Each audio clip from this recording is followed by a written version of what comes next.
Hello mga Tesero, mga boss, mga paps. Welcome back to Artist Alonso Motovlog. Yun, at kung di ka pa nakasubscribe, subscribe na, and don't forget to hit like, share, comment, and hit the notification icon sa channel na nag-start ng pagkakanvas sa mga favorite motorcycle units niyo, parts and accessory, and nga pala, you can also check our other social media platforms. Meron din po sa Facebook at meron na rin po sa TikTok. TikTok? Maraming salamat mga Tesero dahil 119,000 subscribers sa po tayo and still growing. Maraming salamat sa lahat ng mga nanood po ng mga vlog na inalabas natin itong January, no? At marami pang lalabas mga Tesero, abangan nyo po. And for today's vlog nga po, pag-usapan natin at maraming nagre-request na gawin daw natin ang Kymco DINK-R 150. Yes, ang pinakamailap at in-demand na bagong motorcycle unit ng Kymco. Kaya naman nandito po kami sa Cycle Mart 10th Avenue, Caloocan dahil pag-uusapan natin kung ano ba ang meron talaga dito sa Kymco DINK-R 150. Yun! In 5, 4, 3, 2, 1.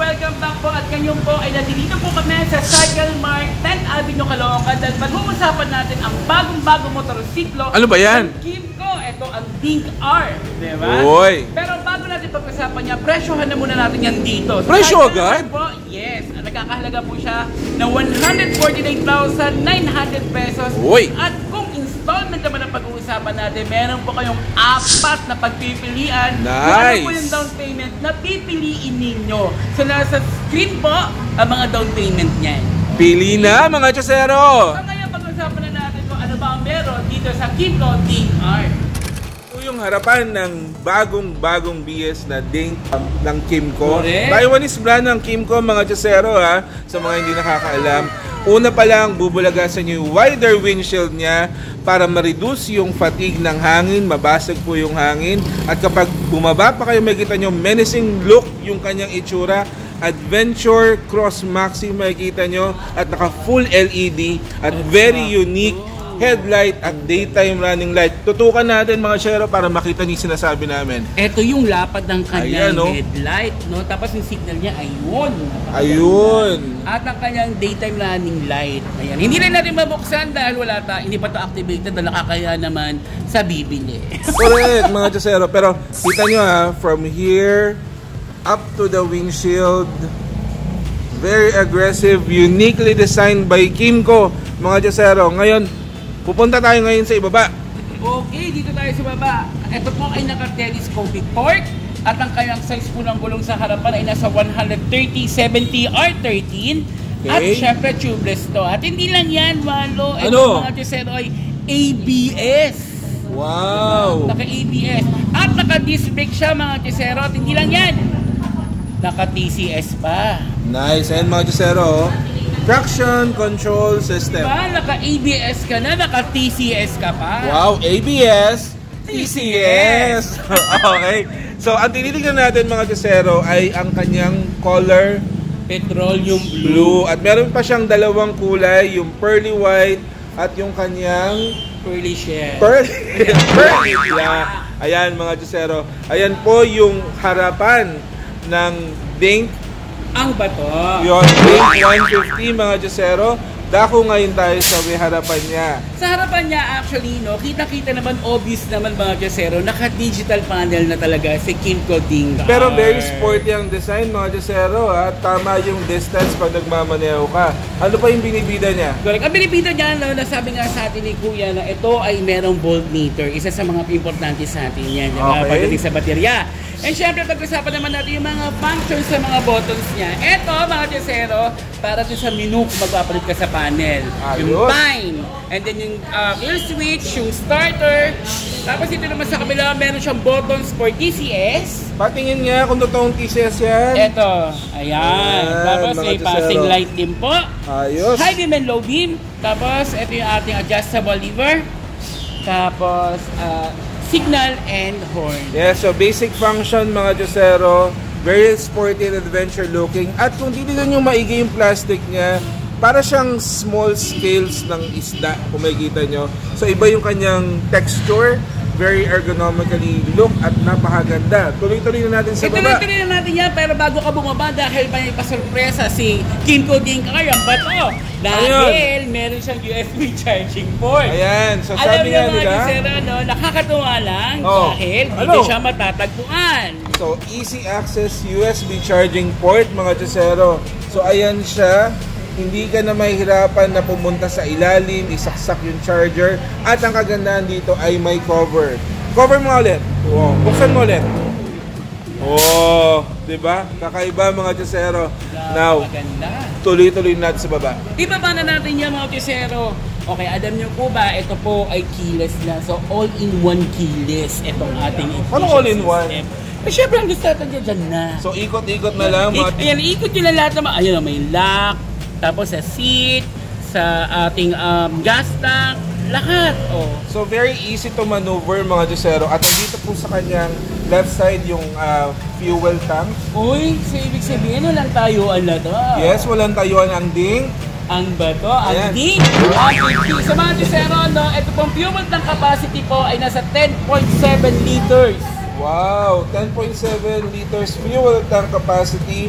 Full tank may approximate range up to 400 kilometers Wow. mga Josero. At sa kanan naman niya, makikita niyo yung kanyang packet. Pakipindot! Ayun. Ayan, mga Josero. May cover, wala po siyang lock. Pero pwede natin i-test in terms of capacity. Pasok mo yung kamay, dali! Okay. So, Hanggang ang wrist. mahaba. Oh, di ba? Kasyang-kasya mga Josero, pero medyo pa-slant siya mga Josero. Pero safe naman kasi meron ditong harang. So pwede kayong maglagay dito ng basahan, ng papers, pero don't put any valuables kasi hindi siya nalalak mga Josero. At in terms of kanyang shape, medyo angular po siya. Medyo angular po yung designs po ni Kimco Ding 150R. Yes. Ayan, pero para mas komportable pag sinakyan mo. Makikita niyo dito mga Josero yung kanyang legroom. Ayan, pwede pa kayong mag-stretch. Later on sa ating height test, makikita natin how far and how comfortable it is nga kung totoo nasakyan si Ding 150R. Pero napansin ko, no, parang hindi naman siya ganun kalakihan. Oh, yun ang maganda dyan, mga Josero. Pero, ang laki ng binibida nito. Correct, tama-tama mga Josero. Now, ituloy-tuloy na natin. So, dako na tayo sa kanyang seat, mga Josero. Yes, alam niyo mga Josero, no, okay siya para sa akin kasi malawak ang kanyang seat, lalo na sa rider, no, abot dito hanggang dito sa binti natin. At hindi masyadong malapad para hindi ka bukaka masyado. At malambot siya, okay siya sa akin.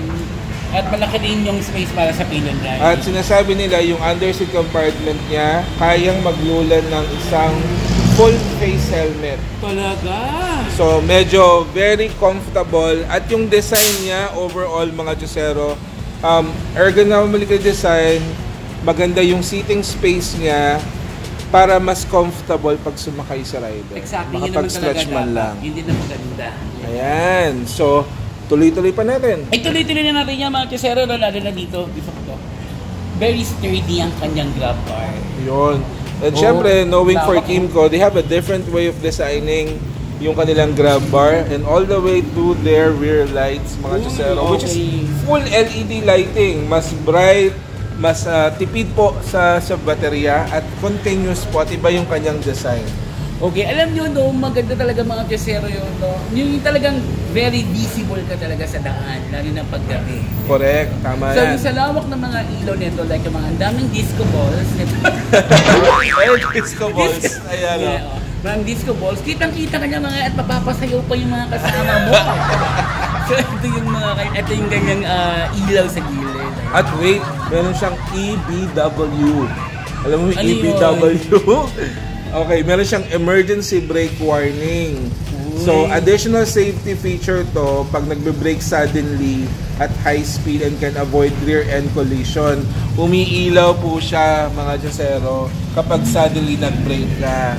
Ayan, kaya nga meron tayong additional safety feature, mga Chesero. Pero aminin mo, napakaganda ng kanyang fender dito. Very muscle looking at napakaganda ng kanyang shape.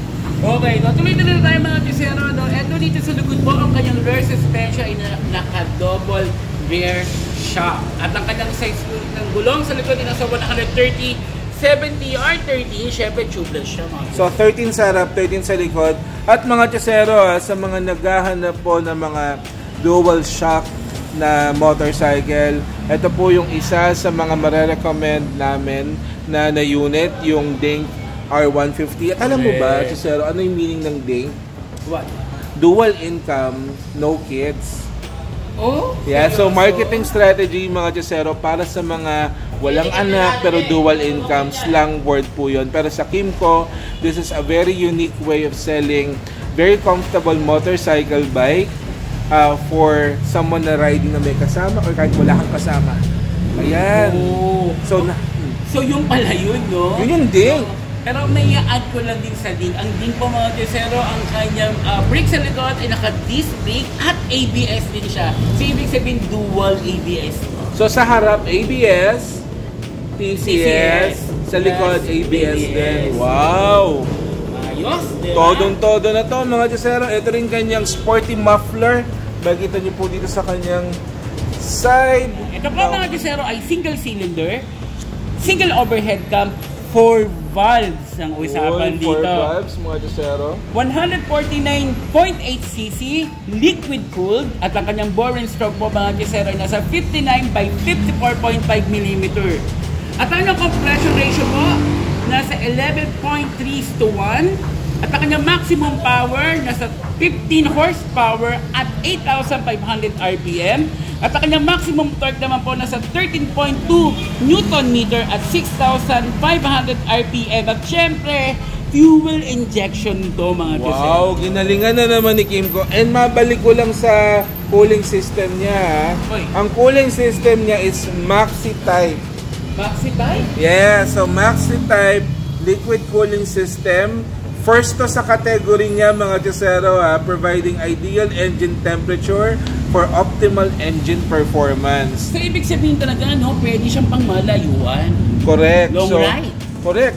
Mukha siyang adventure, naka Maxi type liquid cooling system, 150cc motorcycle, may TCS, lahat na nilagay dito at menacing look, wider windshield, comfortable riding. So napakaganda talaga ng Dink. No wonder fast selling talaga siya. Hindi lang yan, no, mga Chesero, napaka-elegante pong tignan ang Correct. Kymco Dink R. So ituloy na natin, i-dimensions na natin, I-dimensions high test na na natin. natin. Okay, Abot mo sige. kaya, tignan natin Tignan mga natin. Chesero. Kaya mga Chesero, no, ang head ko po 5'5", at Oh. ano naman, no, may kill switch po ito sa kanyang side stand. Magugulat ako kung wala. Ayan. So, ang dimension niya mga Chesero, dry weight 148 kilograms, tapos 1,957 by 787 by 1,297, may seat height na 783 mm, wheelbase na 1,374 mm, at nasabi nga po ni Chesero naka 10.7 liters. Abot ba? Actually, abot ko naman. Let's see, kahit sabihin na natin naka-TikTok ako, pero hindi ako niram sa TikTok ko. Kasi tingnan mo, halos habdang pa ako ay nasa baba. Sabi nila, sa angular design niya, may wider seat siya para mas comfortable yung rider. Totoo ba? Yes, oo, sakto. Kasi tingnan mo, hindi siya masikip. Actually, dito pa lang sa harapan sa luwag na. Hindi siya masikip mga Kisero. At nakakasigurado kayo mga Chusero, yung pilo nyo, komportable rin po. At yan po, in-stretch na po niya yung kanyang legs, mga Chusero. Huwag nyo nang tignan may kalyo.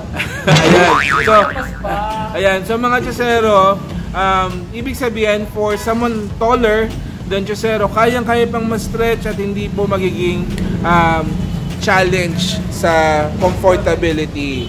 And one thing, no, natuwa lang ako mga Kisero kasi yung panel gauge, nakikita ko agad. Tingnan niya.